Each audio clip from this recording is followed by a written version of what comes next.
It is your girl Jade Ashley, and I want to welcome you back to an all new video of When the Beat Drops. And like always, you know I'm here to give you my 5 hottest beats in music of this week, so of course you know you got to stay tuned for more. Okay guys, so let's dive into this week's beats. So we have some new music to talk about. You know, I love new music around these parts over here. So yeah, I think one of the most highly anticipated new tracks that just dropped today while I'm recording is Friday and stuff like that. So one of the hottest tracks that a lot of people kind of like anticipating this week was the Nipsey Hussle and Jay-Z track, which is What It Feels Like. Now, when I first heard about it, it was like, oh, Jay-Z and Nipsey Hussle, they have something new coming out or whatever. And then I was like, oh, really? Like, because obviously we know, like, Nipsey, he's no longer here, but you know, he has vocals and whatnot because, you know, even after his passing, he appeared just on, what is it, Big Sean's Detroit 2 album and stuff. So I mean, though he's not physically here, we know that we can expect new Nipsey Hussle music. His, you know, team has, you know, talked about how he has, like, you know, a whole bunch of tracks and all of this other stuff. And then Jay-Z, you know, Jay-Z, he pops up every once in a while and, you know, he does his little 1 2 1 2, and then, you know, everybody loves it, and then he goes back to mind his business. That, you know, that's how he operates nowadays and stuff like that. So to hear that it was a Nipsey Hussle and Jay-Z track coming, a lot of people are excited to hear it. So the track actually appears on the soundtrack to the new film Judas and the Black Messiah, which is actually out today. I remember writing about that film when it first was announced. That's what it's Lakeith Stanfield and Daniel, hold on, let me say, I hope I'm saying his name right, Daniel Kaluuya, and y'all know him from Get Out, him. So he's like British and stuff or whatever the case may be. But yeah, so they're like the main focal points and stuff like that, you know, and it focuses on the Black Panther Party, Fred Hampton. So yeah, that is, you know, the gist of it. I haven't seen it. Like I said, I wrote about it like when it was first announced and like the casting and stuff or whatever, but I actually think I'm going to check it out. I know we're in a time where we're not in movie theaters, though I miss the movie theaters. If y'all know me, I'm good for going to the movie theaters by myself, so I absolutely miss the movies. It's almost been a year, obviously, with, you know, COVID and stuff, since I've been to the movie theater, so a lot of things are like streaming and stuff, so I actually have to look up to see where I can actually watch the film. But aside from that, this is about the music. So the soundtrack did drop today, and it's like literally tons of people. I know G Herbo was on there, Lil Durk is on there, I know ASAP Rocky is on there. Like, they literally have like everybody on that album. That's first and foremost. But like I said, the highly anticipated track was the Nipsey Hussle and Jay-Z, which is What It Feels Like. And I think prior to hearing the record, I just expected lyricism, honestly. Like, my favorite type of rapper is a lyricist. Like, somebody asked me the other day, so like, who's the hottest rapper out right now? I was like, J. Cole. Mind you, J. Cole, he another rapper that mind his business. He dropped mind his business or whatever. But for me, when we talking about rap, you know, there's like different variations and different levels of rap and stuff like that. But lyricists. So when you hear that a Nipsey Hussle and Jay-Z record is coming out, you can expect nothing but lyricism. And they definitely gave just that. So for me, what I liked about it is just that I listened to the record like literally back to back after like hearing it for the first time, just because it just kind of gives you a laid back, chill type of vibe.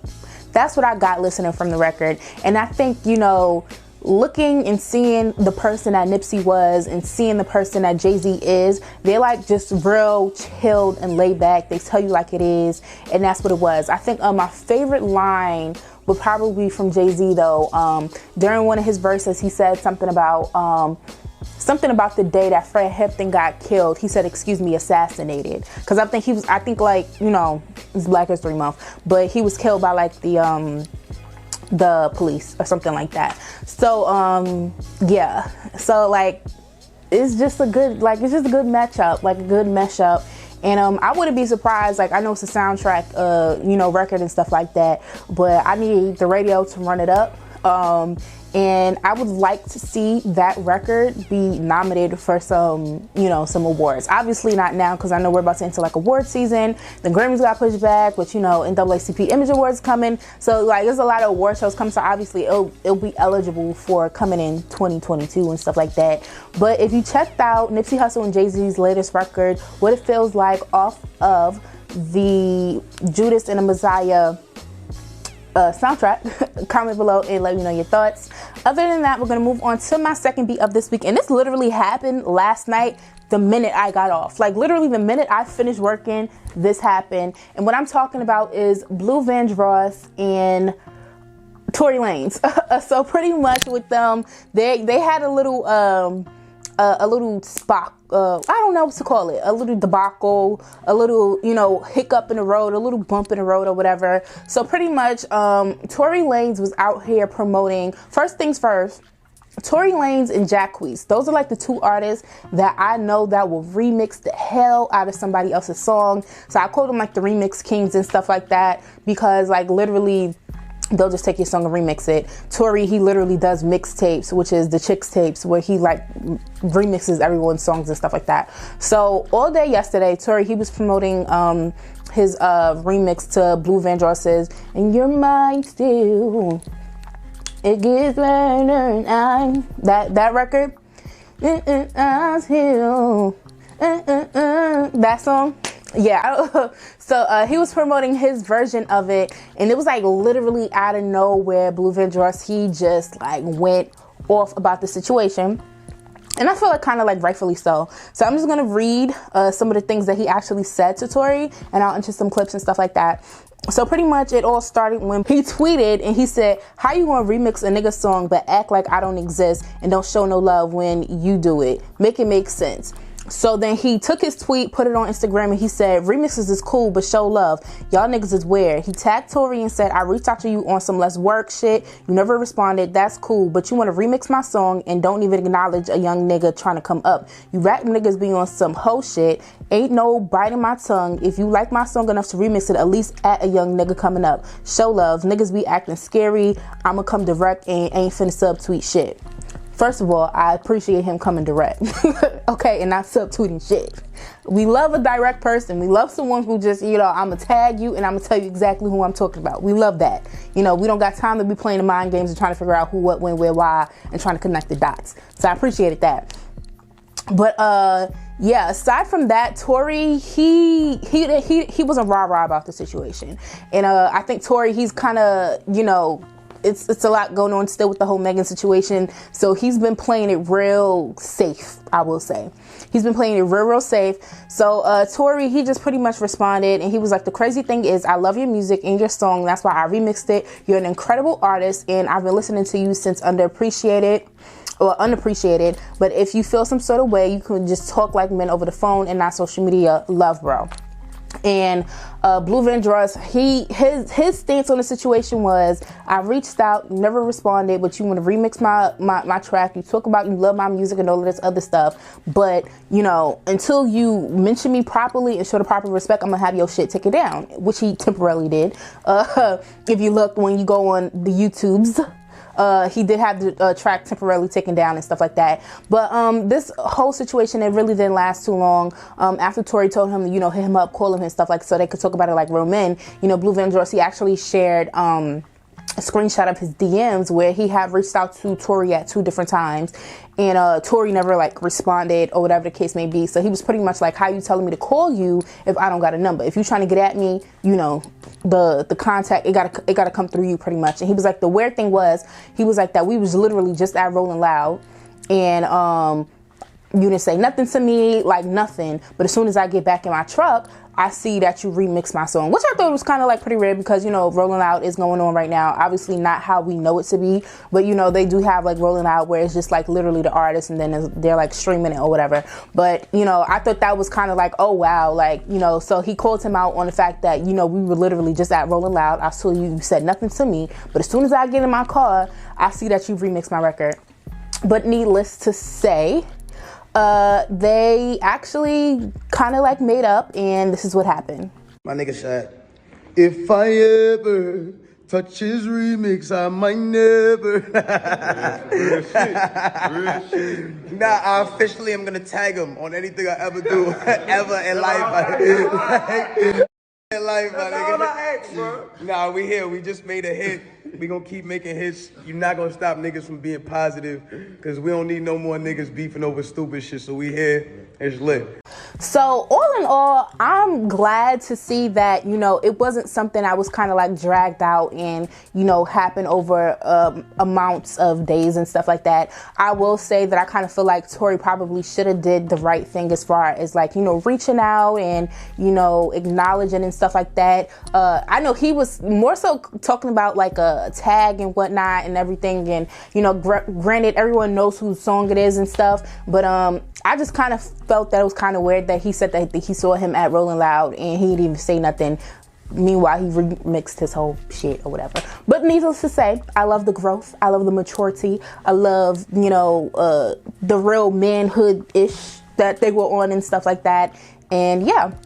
So you can comment below and let me know your thoughts on that whole situation. But other than that, we're going to move on to my third beat of this week. And for my third beat of this week, we had a new music video come out this week. And the new music video I'm talking about is Asian Doll with I Don't Give a About None of That Shit.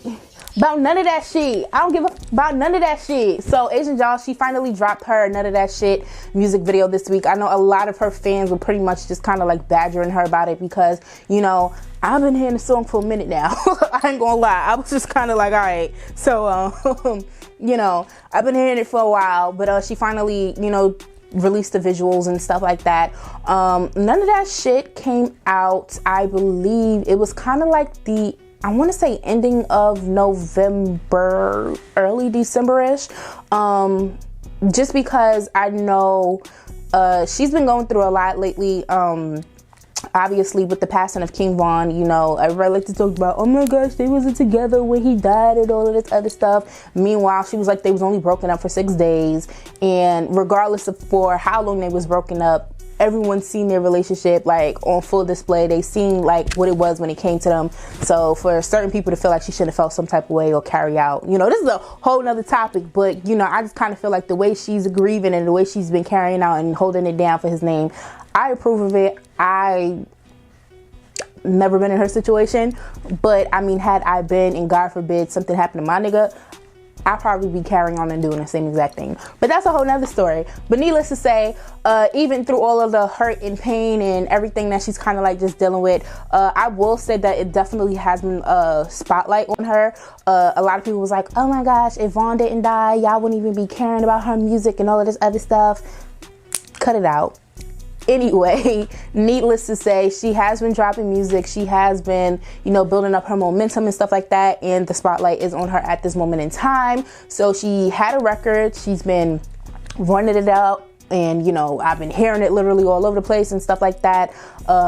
And, you know, she finally dropped the visual. What I will say, though, is when the music video came out, I was working at the time.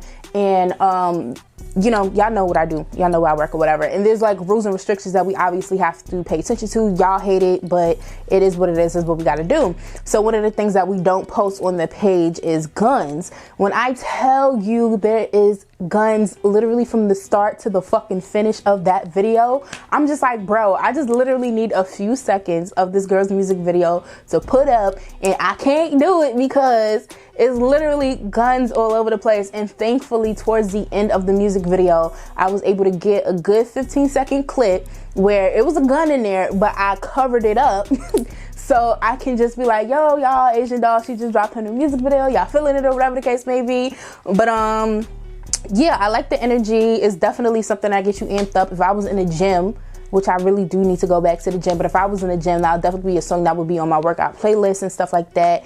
And I just kind of feel like it's something that everybody can relate to. We all got some shit that we don't give a fuck about. So I don't give a fuck about none of that shit. She looks good. Hair was good, makeup, outfits, and yeah, it was just like a real hard raw video. This real hard raw song pretty much. So the video I feel like was a perfect match to the song. And yeah, so shout out to Asian Doll. So if you actually checked out the None of That Shit music video, definitely comment below and let me know your thoughts on that whole music video. But other than that, we're going to move on to my fourth beat of this week. And I have to talk about some more new music. Now, here's one artist that I absolutely love, and I feel like she is completely slept on, and that is Sevyn Streeter. So Sevyn Streeter, she just released a new song which is called Guilty, featuring Chris Brown and ASAP Ferg. First of all, if you got a Chris Brown feature, but you know, if you know Sevyn Shorter's background, you know her pen game, you know, like, so her and Chris Brown working together is nothing new. They've got plenty of songs together on her projects, his projects, and stuff like that. But, you know, she has a new record, Guilty, which features Chris Brown and ASAP Ferg, excuse me, like I just said. And I like this record. And like I said, I feel like Sevyn is slept on. What I will say is Sevyn's first 2 projects, which is the Call Me Crazy But and Should Have Been There, absolutely love both projects from start to finish. Then after that, she dropped her debut album. Her debut album was okay. I believe I talked about it on here when it did drop. So her debut album was okay, but I just kind of felt like the music on her debut album was not as good as her first 2 EPs. But needless to say, she got the vocals, she got the pen game. She gonna give you a good song regardless of the fact. So, you know, Sevyn, she kind of like, after her debut album, she wasn't silent with the music, but she really wasn't dropping anything, but she was letting you know that she was working. So she would have this hashtag on Instagram, I guess she used it on Twitter, so it's on social media in general, where she, what was it? It was a drunken something. I'll insert it on the screen. It's something with drinking and sober thoughts. I can't think of it right now, but that was pretty much what she was just kind of like letting y'all know. And I'm pretty sure whenever she does come out with a next project, that might actually be somewhere within the title of the project and stuff like that. But Sevyn, she's been working, she's been dropping music and stuff like that, and she finally has a record that I like. Long story short is what I'm trying to get at. So I know last year, towards the end of the year, she dropped her record Kisses, excuse me. She dropped her record Kisses, and she dropped her record Hit Me Up, which is HMU. And they didn't stick for me, just to be honest. Like, I love Sevyn, but if I just gotta be, it wasn't doing it for me. But this new record, Guilty, I actually like it. And one of the first things you'll hear and you'll notice when you listen to the record is that it is a really popular sample, and the sample is actually Toto's Can't You See? Can't you see what you do to me? That's how they dance or whatever. But yeah, so the song samples Toto's Can't You See? And I love me a 90s sample. I love me a 90s sample. So I was literally sold just off the sample alone. But you know, just the verses between her, Chris Brown, Ferg, he finishes up the record. I think it's a good record. I like it. So I definitely recommend you guys to check it out if you haven't checked it out already. Shout out to Sevyn Streeter. Like I said, vocally she's talented, pen game she's talented, and she slept on, and y'all really need to be paying attention. I'm at least paying attention to notice what records I do or do not like about hers, well, of hers so far. But this record I do like, and I'm excited to see what she does next, especially when it comes to like a full-length project for sure. But other than that, we're gonna move on to my last beat of this week, and I have to talk about Mr. Todrick Hall. He did a thing. He did a thing. But before I get into Todrick, y'all ain't correct me last week.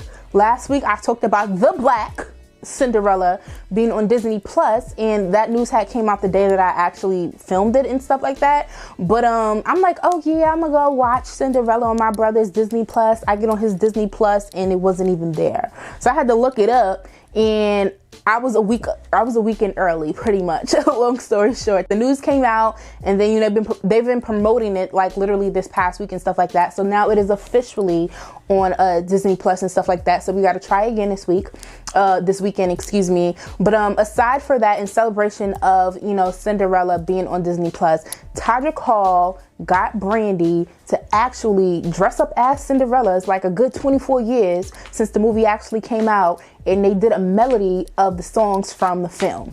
I just want to shout out to Todrick Hall because he is a musical genius, and he has always been a musical genius. Quiet as it's kept, some of y'all don't like Todrick because he be out here defending Taylor Swift because, you know, he cool with her, he work with her and stuff or whatever. But aside from that, Todrick has always been a musical genius. The visuals is always to die for, the vocals to die for, the music arrangements to die for. Like, Todrick is that nigga. I'm sorry. He really is. And I don't think it's talked about enough. But aside from that, he got Brandy to do this melody of the Cinderella hits. So you see, you know, Brandy as she is now. Brandy's birthday was this past week. Shout out to my Aquarius, as you know.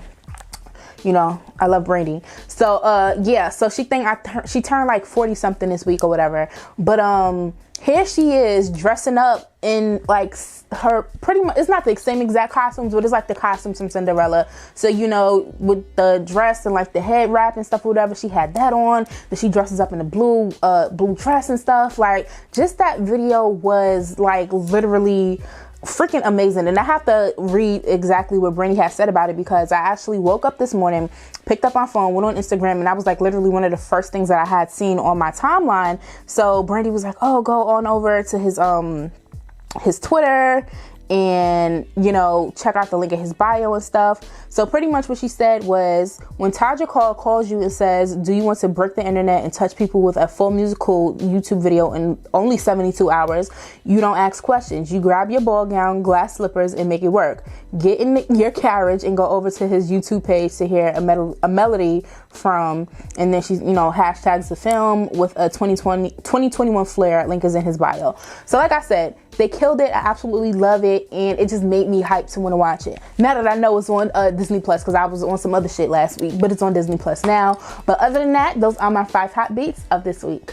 Okay guys, I want to thank you for tuning into this week's video. And of course, you know, I have to end every single video by reminding you guys to like, comment, subscribe, and share. It would greatly be appreciated. Now y'all know I cannot end this video without giving y'all my song of the week. And my song of the week is going to have to go to Sevyn Streeter. So like I said, Sevyn, she slept on. She got the vocals. She got the pen game. So I just want y'all to hear and see what I see, just because she really is talented. So my song of the week is going to have to be Sevyn Streeter, Guilty, featuring Chris Brown and ASAP Ferg. Once again, I thank you guys for tuning in, and I will check y'all next time. So bye.